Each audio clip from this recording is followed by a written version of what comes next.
Yang pertama, saya mengucapkan taqabbalallahu minna wa minkum, kullu amin wa antum bikhair. Allahumma ja'alna minal a'idin wal faizin, kullu amin wa antum bikhair kulluna. Insyaallah mudah-mudahan mengakhiri Ramadan dan hampir juga mengakhiri Syawal ya, karena sudah di penghujung ya bulan Syawal. Mudah-mudahan kita memiliki semangat untuk terus melakukan ibadah-ibadah yang bisa membawa kita pada husnul khatimah. Baik, tema yang dimintakan kepada saya adalah bagaimana prinsipnya menjaga amalan-amalan pasca Ramadan. Maka tema yang saya angkat adalah menjaga barang Ramadan supaya apa? Kita bisa istiqomah ibadah dan mempertanggungjawabkan amal-amal kita ya pasca Ramadan. Karena hakikinya pada saat kita menyudahi Ramadan itu bukan berarti Ramadan itu berakhir ya. Tapi pada hakikinya kita tengah apa? Berada pada posisi awal ya perjalanan. Seperti tahun-tahun sebelumnya saya sering mengatakan kepada kita semua, orang berada di dalam bulan Ramadan menjadi solihah itu sudah biasa.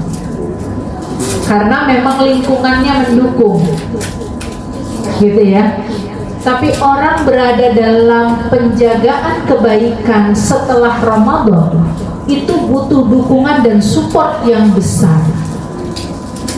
Karena itulah mengapa di dalam ayatnya Allah Subhanahu wa taala menyebutkan wa'bud rabbaka hatta ya'tiyakal yaqin. Ya, sembahlah Allah. Ya, kenapa? Sembahlah Rabbmu, sembahlah Tuhanmu sampai datang kepadamu al-yaqin. Apa itu al-yaqin? Apa itu al-yaqin? Yaitu kematian. Sehingga memberikan pesan kepada kita saat kita melakukan sebuah ibadah itu nggak mesti nunggu kita sehat. Nggak mesti nunggu kita punya momen-momen ibadah tertentu seperti Ramadan. Tapi ibadah yang kita lakukan itu adalah setiap waktu sampai memang nanti Allah menetapkan ajal kita di akhir kehidupan kita. Hatta ya'tiyakal yaqin. Bahasa yakin ini menunjukkan sampai kamu nanti dipanggil oleh Allah. Sehingga para muslimah yang dirahmati Allah Subhanahu wa taala, ibadah itu tidak berhenti ketika apa? Ramadan berakhir. Justru Ramadan itu adalah titik tolak bagi kita untuk memperpanjang amal-amal kita menuju 11 bulan berikutnya. Ya, Hasan Al-Basri menegaskan, orang yang beriman itu tidak memiliki batas waktu dalam beramal selain apa? Kematian menjemputnya. Gitu. Sehingga pedoman-pedoman yang disampaikan oleh Rasulullah SAW, kemudian disampaikan oleh para ulama, ini menjadi penguat bagi kita. Ya, sering saya sampaikan kepada teman-teman ya, kalau kita melakukan sesuatu dalam hal kebaikan itu yang harus dimunculkan adalah Allahumma paksakan gitu ya. Karena kalau nggak ada unsur pemaksaan itu susah banget kita untuk mempertahankan kebaikan yang sudah kita lakukan. Biasanya yang sulit itu adalah memulainya. Karena kalau kita sudah memulai, kita rasakan enjoy, kita rasakan enak gitu ya, kita akan ngedapetin sesuatu yang nyaman. Sama, kenapa kita merasa nyaman di bulan Ramadan? Karena lingkungannya mendukung kan gitu ya. Di kereta aja ada yang baca Quran, bahkan di Gojek juga baca Quran, ada yang bersedekah walaupun kategorinya nggak banyak, tapi dia continue mengerjakan hal-hal itu. Ngerem gosipnya, ngerem marahnya, itu muncul ketika di bulan Ramadan. Kenapa? Karena lingkungannya mendukung. Ada orang yang coba nyolek-nyolek, yuk buka aja deh gitu, ntar kan lo bisa ganti. Wah, kita bertahannya luar biasa. Karena pada saat di bulan Ramadan kita berpuasa, itu gak akan pernah tergantikan sama nilainya dengan bulan-bulan yang lain, dengan hari-hari yang lain. Makanya kan ada hadisnya, barang siapa yang berbuka dengan sengaja di bulan Ramadan, maka dia nggak akan pernah bisa menggantikannya walaupun dia mengganti seumur hidupnya. Nggak akan sama.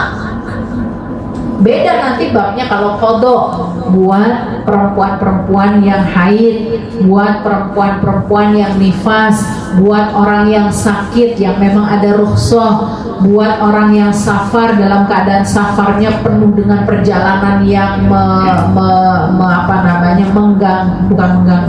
menyulitkannya. Itu ada rukhsah-rukhsah yang dibolehkan di dalam Islam.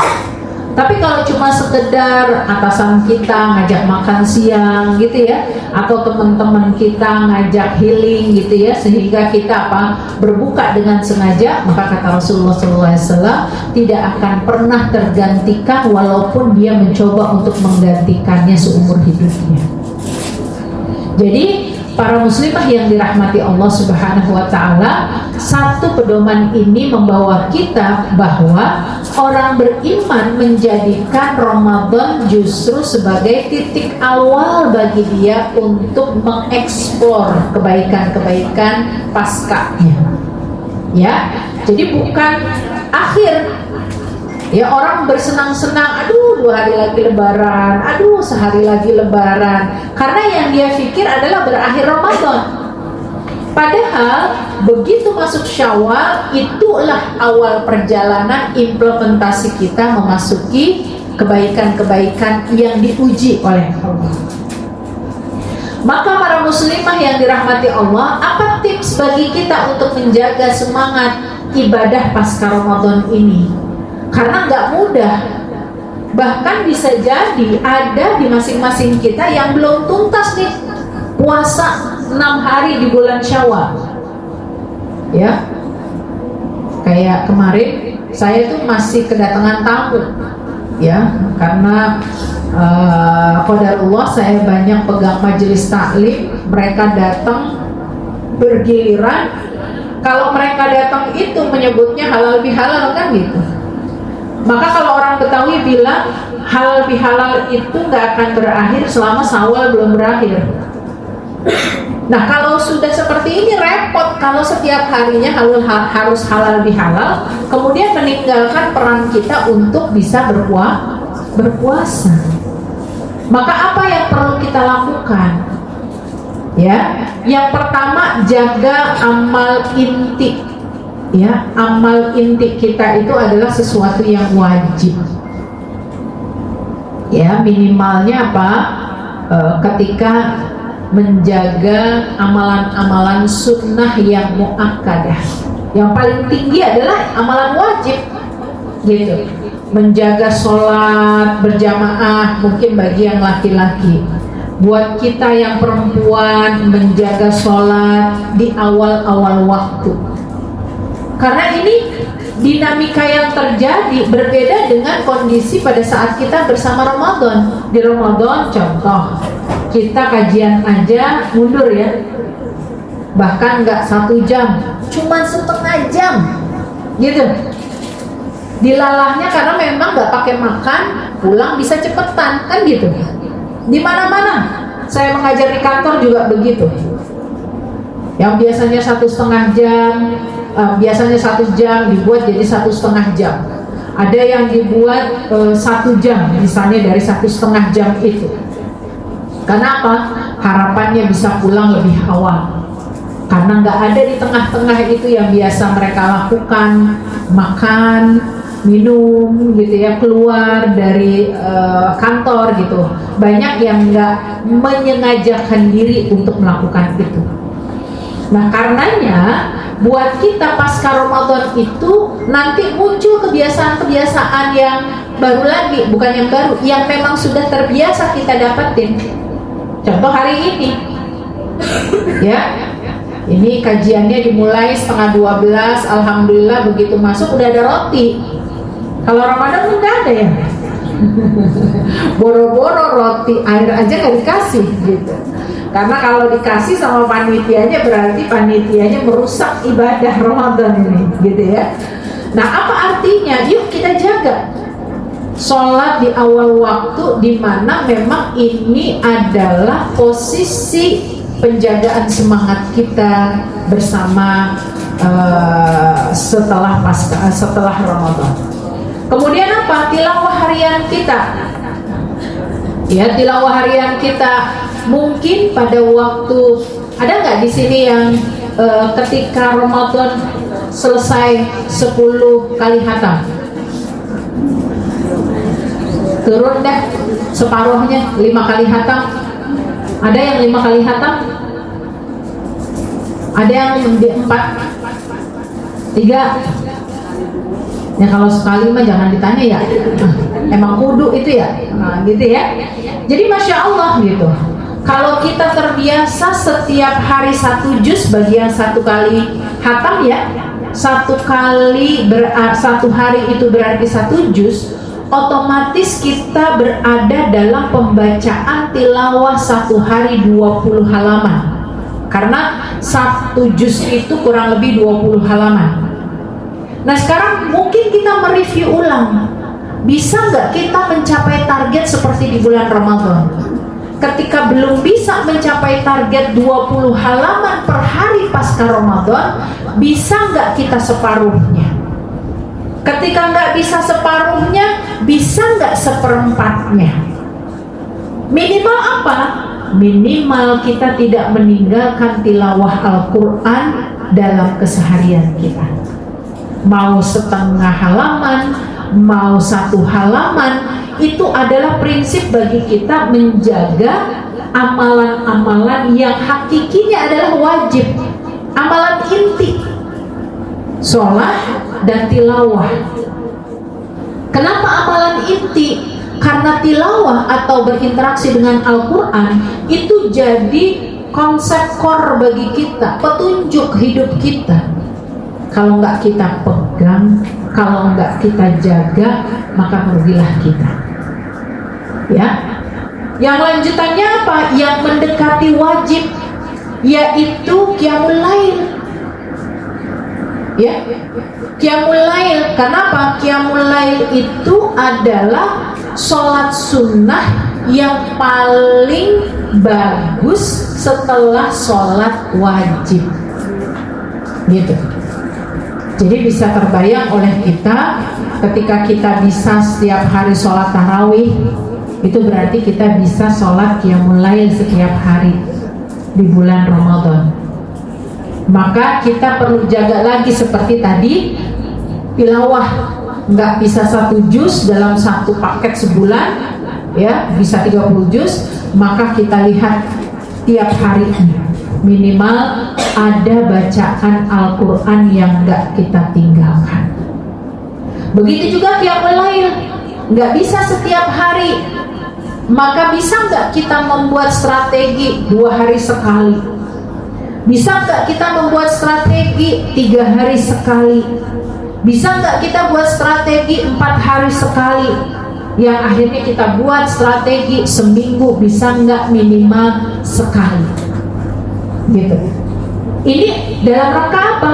Menjaga kebiasaan baik yang sudah kita lakukan di bulan Ramadan. Jadi euforia kita, bahagianya kita di Ramadan itu bukan cuma ada di bulan Ramadan tersebut, tapi kita bawa sampai pasca Ramadan. Ya, kenapa? Karena Rasulullah SAW menyebutkan, ahabbul a'mali ilallah adwamuha wa in qalla. Amalan yang paling dicintai Allah adalah yang continue meskipun sedikit.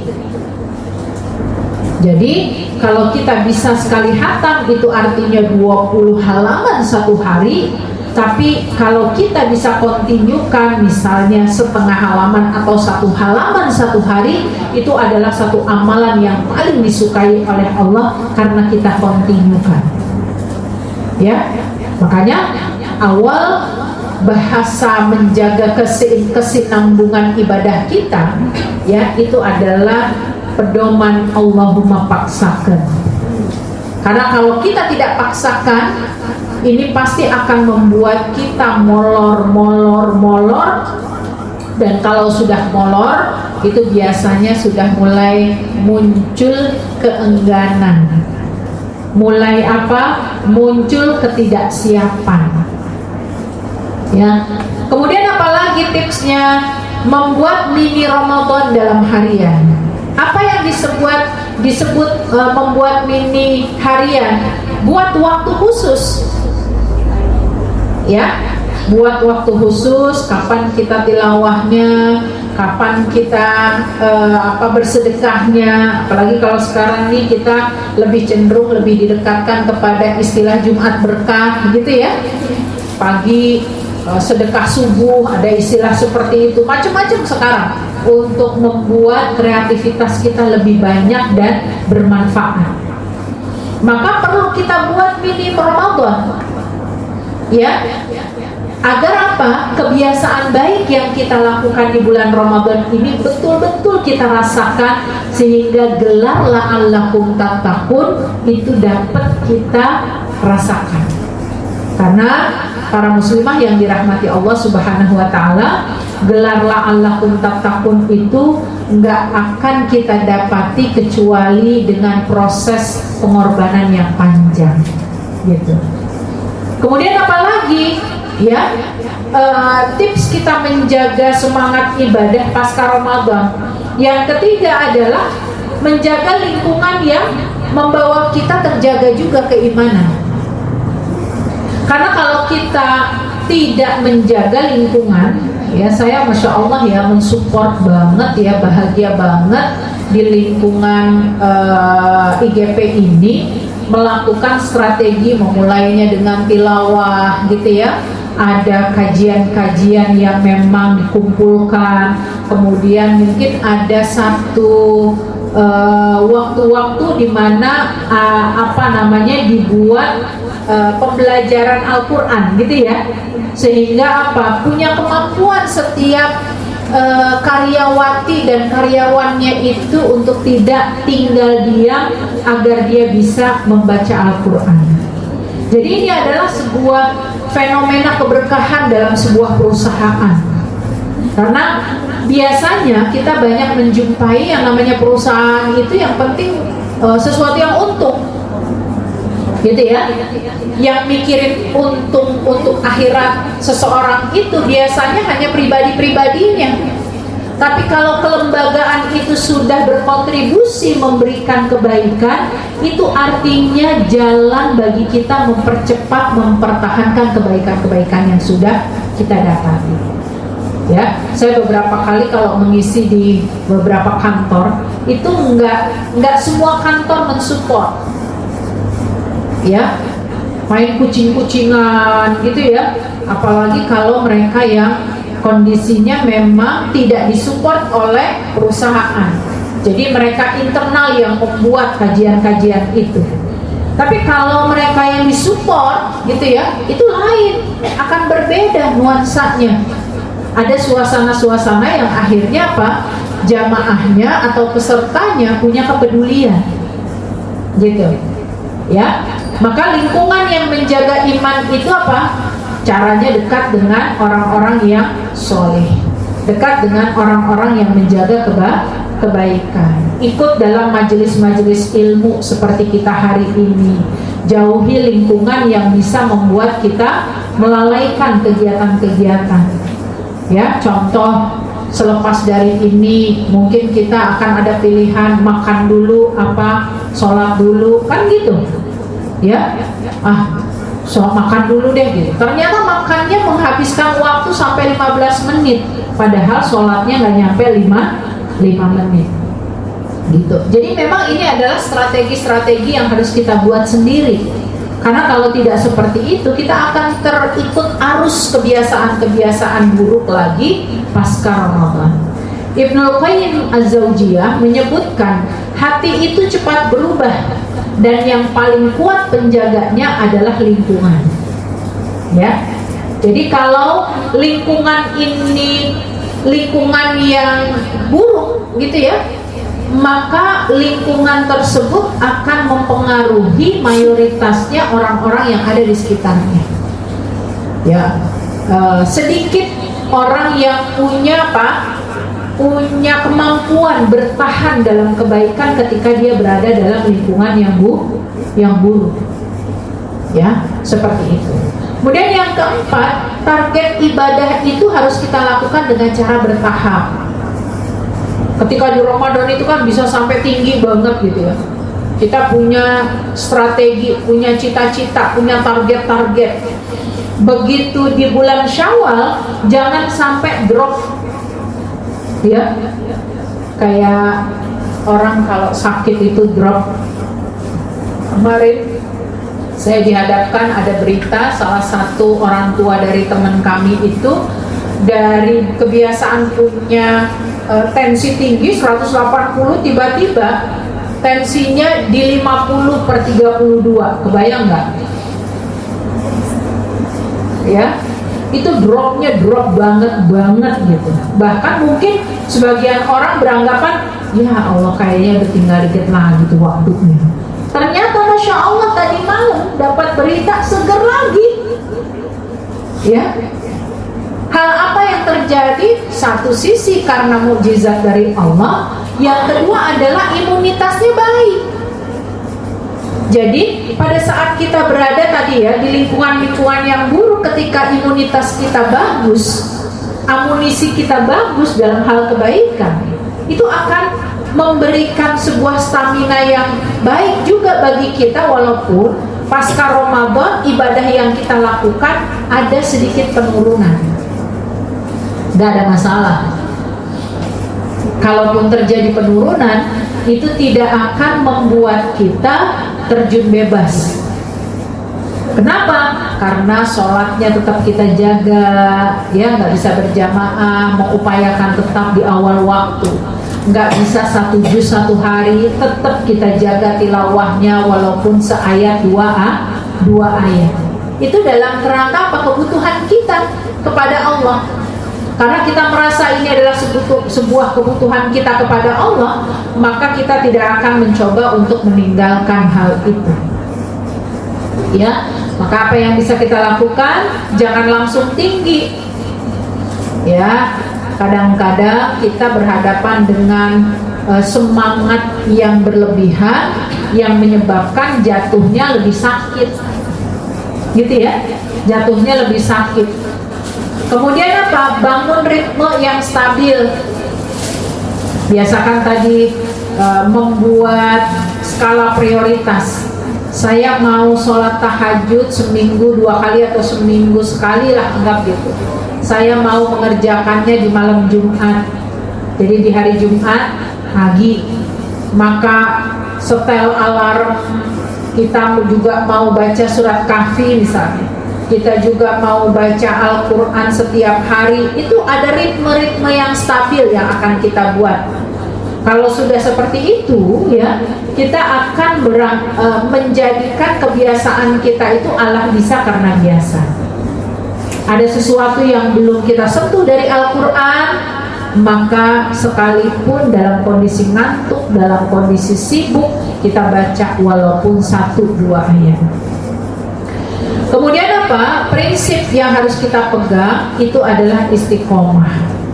Karena ketika kita tidak coba menjaga estafeta ibadah kita saat di bulan Ramadan dan kita ikuti dengan paskahnya, kita nggak akan bisa merasakan kenikmatan beribadah. Kita cuma bisa ngerasain kenikmatan sebagai ledakan ibadah-ibadah kita nunggu momentum Ramadan saja. Kan ada pepatah yang menyebutkan kun robbaniyin walatakun ramadhaniyin. Jadilah kamu hamba Allah yang selalu menyembah Allah. Robbaniyin, robbaniyin itu adalah seorang hamba yang selalu mencoba mengikuti aturan mainnya Allah. Walatakun ramadhaniyin, Jangan kalian itu menjadi seorang hamba yang beribadah hanya sekedar nunggu momentum Ramadan. Gitu. Ya. Maka yang kelima, ingat tanda diterimanya amal. Amal kita itu bukan karena banyak. Ya. Untuk diterimanya amal kita itu nggak mesti banyak. Nggak mesti berada pada strategi-strategi yang dilihat orang misalnya.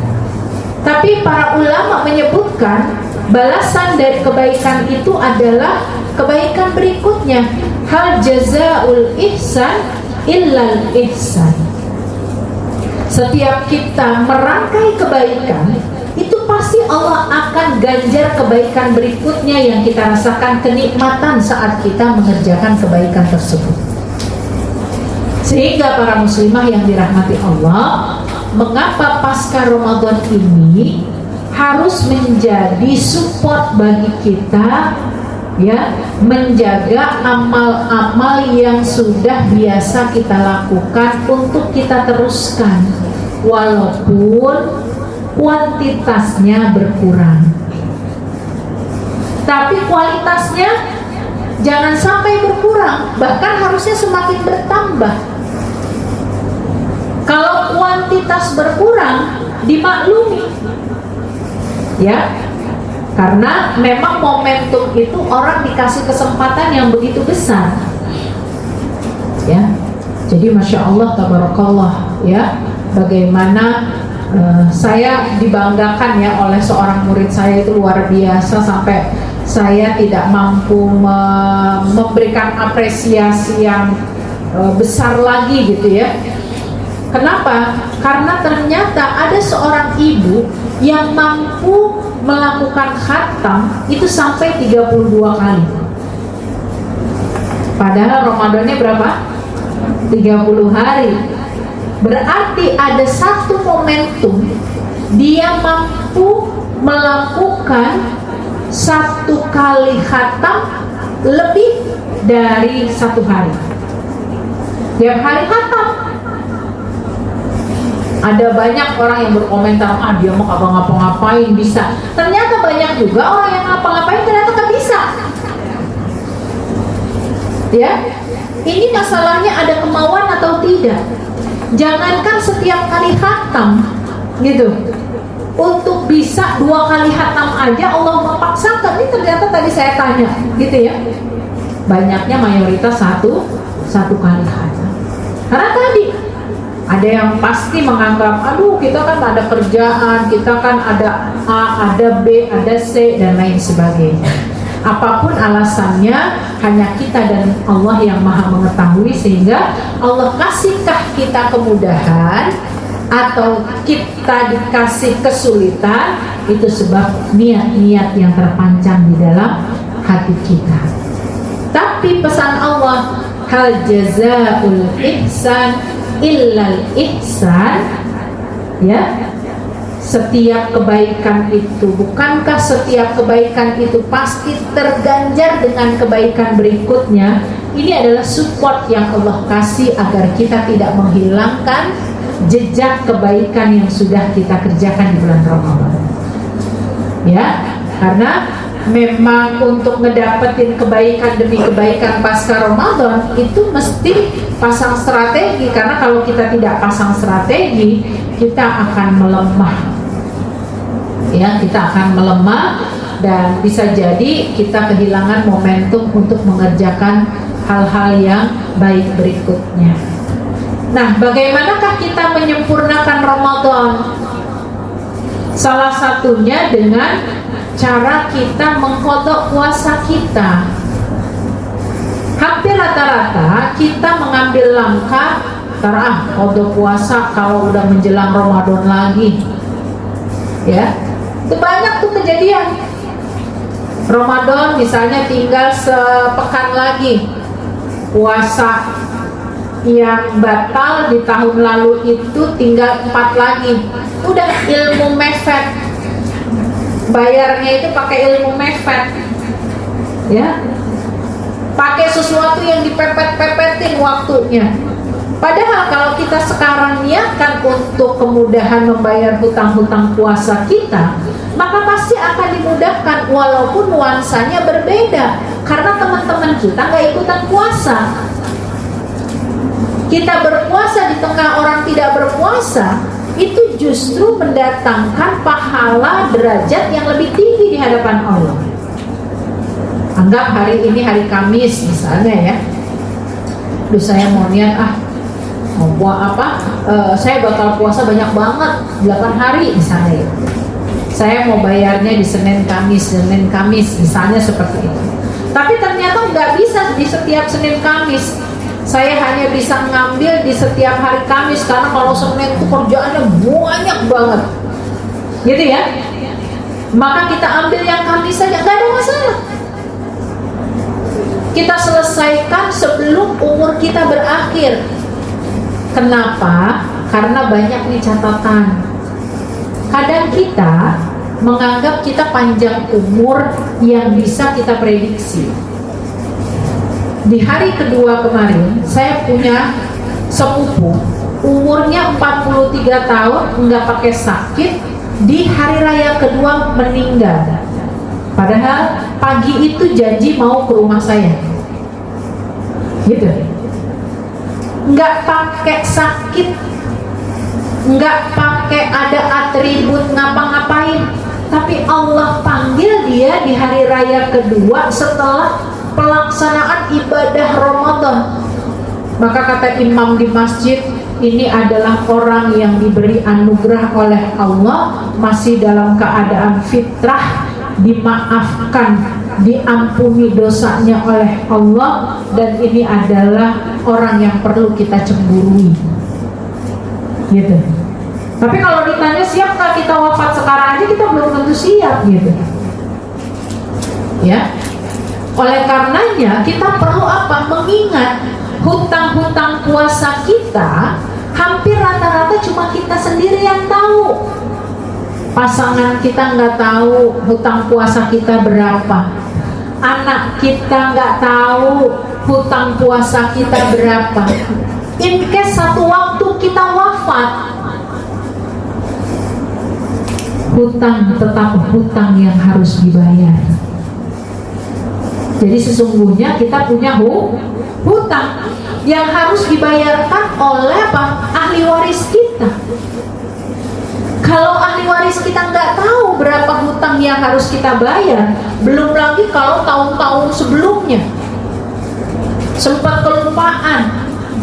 Makanya ini harus menjadi catatan bagi kita, berapa lamakah kita meninggalkan hutang puasa, dan bagaimanakah cara untuk kita mempercepat membayarnya. Itu harus menjadi stimulus bagi kita, ya, agar kita nggak menunda-nunda untuk mengkodok puasa kita. Syukur-syukur kalau kita berada di dalam lingkungan yang baik itu, akhirnya apa? Kita janjian sama teman-teman, besok Kamis puasa yuk, biar ada temenin, nggak apa-apa. Ya, untuk sama-sama apa? Bersinergi dalam kebaikan. Kalau kita sudah terbiasa membiasakan sinergi dalam kebaikan itu, akhirnya apa? Nanti akan ada lingkungan-lingkungan yang baik, ya, yang akhirnya ikut. Coba kita lihat bagaimana menyempurnakan Ramadan ini dengan mengkodoknya. Dalam sebuah ayatnya Allah menyebutkan, faman kana minkum maridan aw ala safarin fa'iddatun min ayyamin ukhra. Maka wajib mengganti sebanyak hari yang dia tidak berpuasa itu di hari-hari yang lain. Jadi membayar puasa itu bukan pilihan. Tar aja dah, masih ada waktu ini sih. Benar, boleh mendahulukan Syawal dibandingkan mengkodok puasa, karena mengerjakan puasa di bulan Syawal dia hanya terdefinisikan di bulan Syawal saja. Sementara kalau mengkodok puasa itu punya waktu yang cukup panjang, bukan hanya di bulan Syawal. Tapi kalau kita membiarkan ini berlarut-larut, akan membuat kita ngerasa nggak butuh waktu membayar puasa sekarang. Padahal kita punya kemampuan. Gitu. Ya, jadi hutang puasa itu wajib. Sama kayak kita punya hutang uang kepada teman kita, wajib untuk dibayarkan. Saya pernah sampaikan, hutang berkaitan dengan harta. Jika kita tidak bayarkan, kemudian kita wafat, maka jasad kita tetap berada di mana? Kubur. Tapi ruh kita nggak diterima di dunia dan nggak diterima di akhirat. Makanya besar resiko bagi orang yang berhutang, termasuk hutang puasa. Jadi jangan dianggap remeh hutang puasa itu. Bahkan ada di antara kalangan masyarakat yang beranggapan, aduh saya tuh 2 tahun yang lalu saja punya hutang puasa masih 2 hari lagi. Tapi kok udah masuk puasa berikutnya, berarti udah impas ya Ustazah. Enak bener dia mengambil langkah pembicaraan seperti itu. Padahal enggak. Dia harus tetap membayar hutang puasa yang dia tinggalkan, walaupun edisi waktunya sudah berubah, bukan di tahun itu lagi. Dan enggak ada istilah apa? Beranak pinak. Yang ditinggalkan 2 karena baru dibayarnya 2 tahun yang akan datang, 2 tahun yang sekarang gitu ya, maka jadi 4 atau 6, enggak, tetap 2. Nanti tinggal ditambah dengan bilangan menstruasi atau nifas bagi seorang perempuan atau karena sakitnya pada saat dia menghadapi Ramadan berikutnya. Jadi nggak ada istilah pilihan ketika seseorang itu harus membayar hutang puasa. Yang kedua, jangan menunda qada puasa. Kenapa? Karena yakunu alayya shaum min Ramadan fama astati'u an aqdiyahu illa fi Sya'ban. Aku memiliki hutang puasa dari Ramadan, namun aku tidak bisa mengqadanya kecuali di bulan Sya'ban. Artinya, sekalipun udah pakai ilmu mepet, tetap harus dibayarkan. Itu diantara para sahabiat menanyakan kepada Rasulullah. Akhirnya beliau mengatakan, ya, aku memiliki hutang puasa, kata sahabat. Ya, yang itu terjadi di bulan Ramadan dan aku membayarnya. Ya, jangan sampai masuk bulan Ramadan lagi baru niat membayar, karena kalau udah di bulan Ramadan itu sudah kewajiban. Bukankah pada saat kita berada di bulan Ramadan niat kita cuma satu, puasa Ramadan? Apakah saat ini misalnya hari Senin gitu ya, dilalahnya bulan Ramadan, terus kita niatnya saya niat puasa bulan Ramadan di hari Senin sekaligus puasa sunnah di hari Senin? Kan enggak. Karena tingkat tertingginya adalah tingkat kewajiban. Jadi cukup bagi kita puasa di bulan Ramadan, nggak pakai meniatkan puasa sunnah. Tapi kalau kita mengqadha, kita perlu apa? Meniatkan secara spesifik, karena kita membayarnya bukan setiap hari kayak di bulan Ramadan. Kita hanya membayarnya, kita masukkan pada waktu-waktu sunnah di hari Senin dan di hari Kamis. Maka kita niat puasa wajib membayar puasa Ramadan di hari Kamis, itu cukup niatnya yang wajib. Harapannya puasa hari Senin yang biasa kita lakukan akan terangkat. Jadi begitulah cara kita untuk menekan amal-amal buruk kita agar tidak terangkat lagi. Tapi justru yang terangkat adalah amal-amal kebaikan yang senantiasa kita bawa pasca Ramadan. Yang ketiga, apa yang bisa kita lakukan pasca Ramadan ini gitu ya? Ya, ketika bicara tentang qada puasa, strategi cepat melunasi hutang puasa. Jadi beda antara Idul Fitri dengan Idul Adha. Kalau Idul Fitri, hari raya umat Islam itu hanya sehari. Cuma kalau di Indonesia selama Syawal masih ada, Lebaran terus. Ya enggak? Makanya beda. Orang pulang kampung sampai seminggu, 2 minggu gitu ya. Karena bicaranya tentang Lebaran. Tapi kalau hari raya Idul Adha itu sampai 4 hari. Karena hari rayanya 1 hari, 3 harinya itu yang disebut dengan Yaumut Tasyrik. Dan itu masuk hari raya. Sehingga para ulama bersepakat hari raya terbesarnya umat Islam itu adalah hari raya kurban. Hari raya kurban dibandingkan hari raya Idul Fitri. Gitu. Karena hari rayanya sampai 4 hari. Kalau di kita hari raya kurban itu hari kedua aja udah masuk. Karena apa? Nyembelihnya di kantor gitu kan? Kegiatannya di kantor. Ini kebiasaan yang terbalik. Tapi hakikinya kita harus tetap melihat strategi hukum yang berlaku. Kalau hari raya Idul Fitri, haramnya orang berpuasa cukup di hari pertama. Karena hari raya itu haram hukumnya berpuasa. Jadi hari kedua di bulan Syawal udah boleh nggak berpuasa? Udah boleh karena bukan masuk hari raya. Cuma kita masih pengen ngerasain kastengel.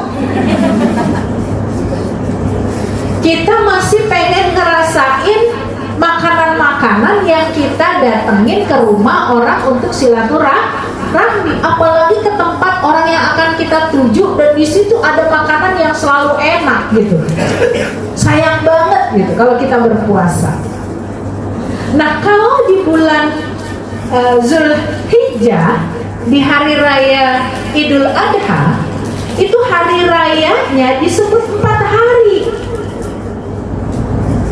10, 11, 12, 13. 11, 12, 13 disebut hari tasyrik dan hari masuk hari raya yang diharapkan berpuasa. Sampai diharapkan berpuasa di hari tasyrik itu. Dan orang kalau mau berkurban itu boleh sampai hari ke-4 hari raya. Selama belum jatuh di waktu asar. Karena masih hari raya.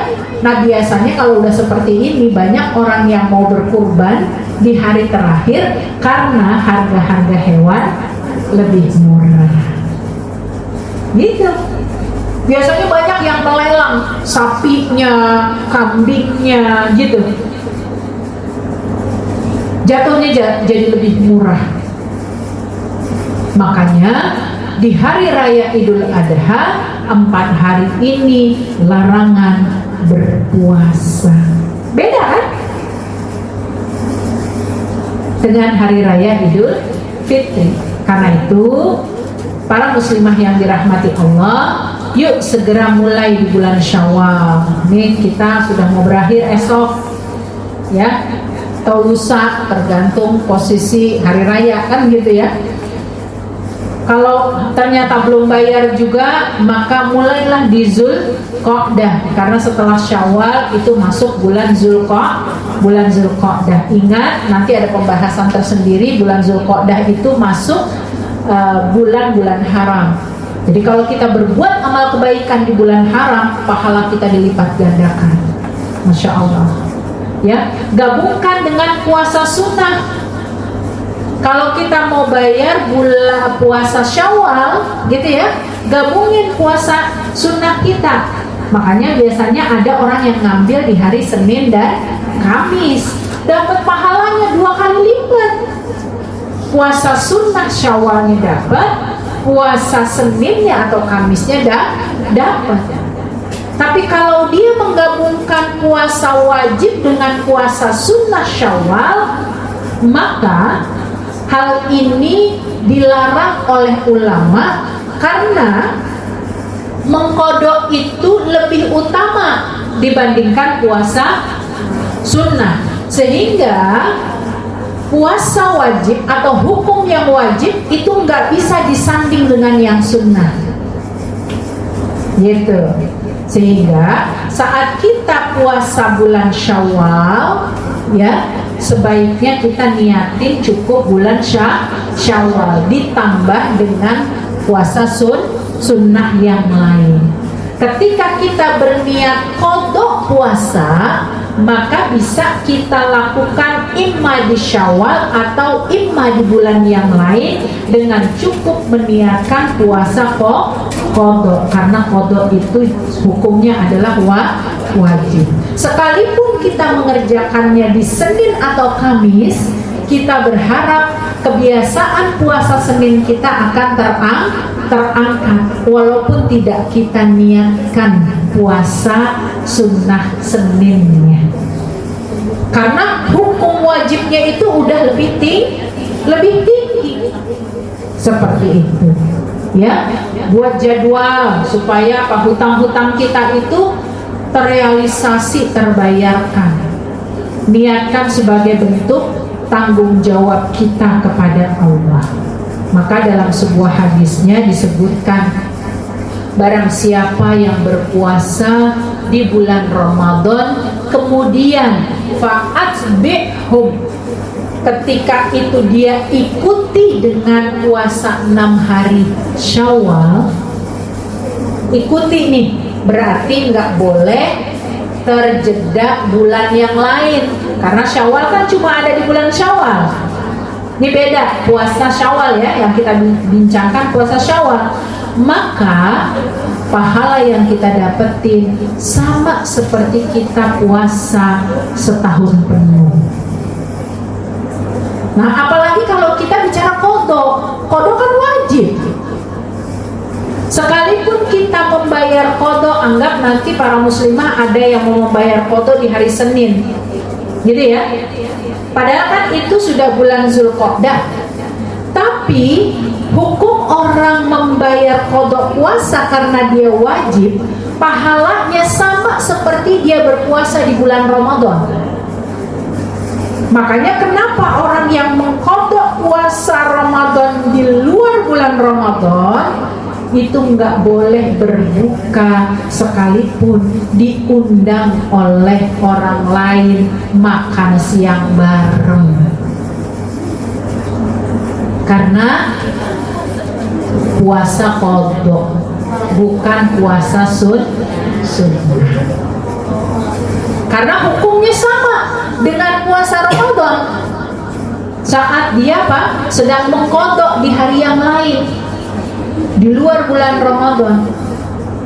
Kalau kita sedang puasa sunnah, boleh nggak kita berbuka saat ada teman kita birthday misalnya gitu. Kita diundang nih, ayo dong sekali-sekali nih gitu. Punya rezeki nih, makan siang gue yang bayarin. Menghormati dia ternyata lebih bagus, boleh. Tapi kalau kita tetap mempertahankan juga nggak apa-apa, gitu ya. Tapi kalau kita sedang niatnya mengqadha, diundang, jangan pura-pura lupa niat qadha, gitu. Jadi boleh kita ngomong sama teman kita, apa yang kita omongin, maaf saya lagi qadha puasa, supaya nggak salah paham. Kalau kita cuma bilang, ya maaf ya saya puasa, ya pertemanan kita kan lebih unggul, gitu ya. Kenapa? Bisa jadi dia taunya cuma kita puasa sunnah, tapi coba kita jelasin bahwa kita sedang qadha puasa.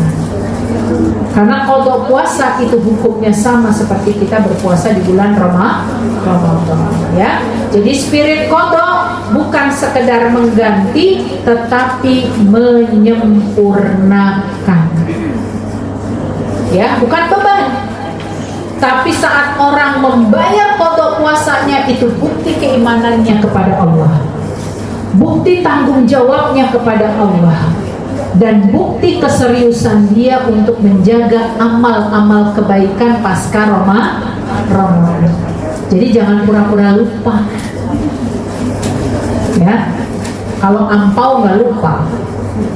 Ya, anak-anak kecil itu kan kalau uangnya dititipin sama bank yang di sebelah, ibunya maksudnya, itu dia ingat, mak uangku ada 100, ada 150 gitu ya, dia ingat.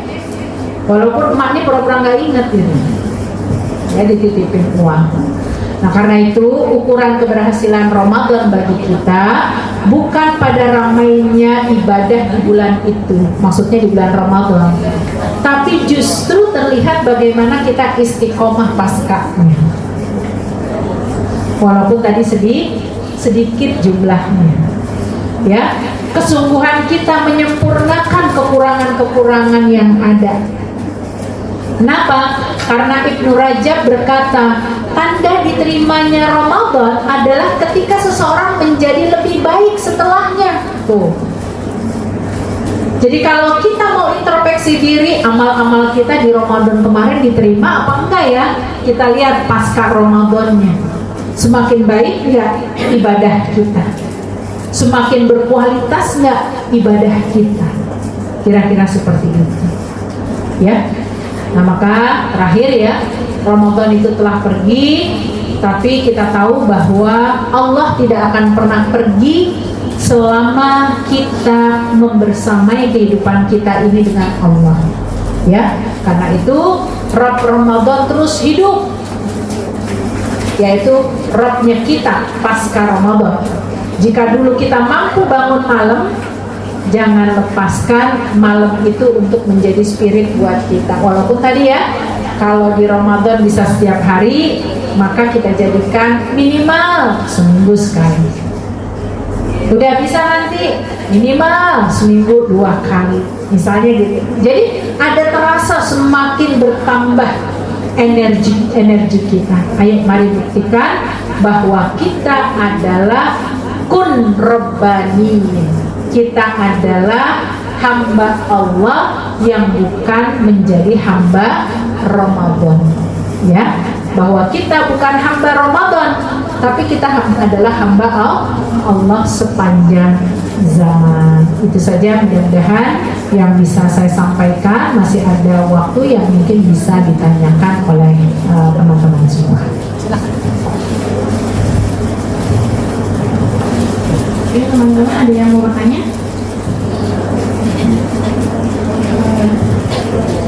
Rasanya cukup ya teman-teman untuk hari ini. Jazakallahu khair kepada Ustazah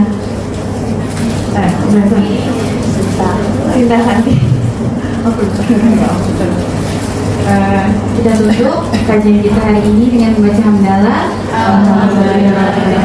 dan doa kafaratul majelis.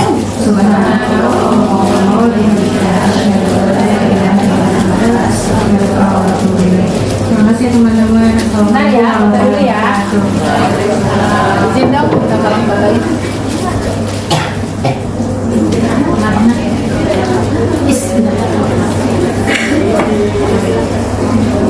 Nah, 1, 2, 3. Kena sampai belakang ya? 1, 2, 3. Oke, terima kasih. Sampai batu pirang semua.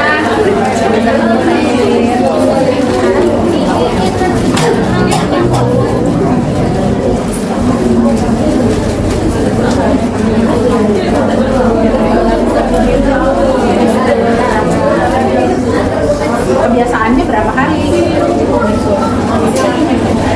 Kalau cuma 7 hari berarti ketika pas hari ini besoknya keluar lagi, yang dipastikan adalah baunya.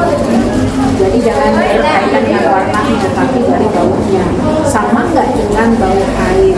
Kalau sama baunya bau air berarti masih haid. Hitung lagi sampai tambahannya berapa. Kan maksimal 15 Kalau lebih dari itu berarti bersuci baru masuk Islam. Iya.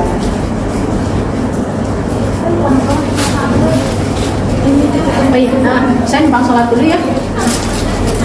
Iya, maaf lahir batin ya, masya Allah. Amin, amin.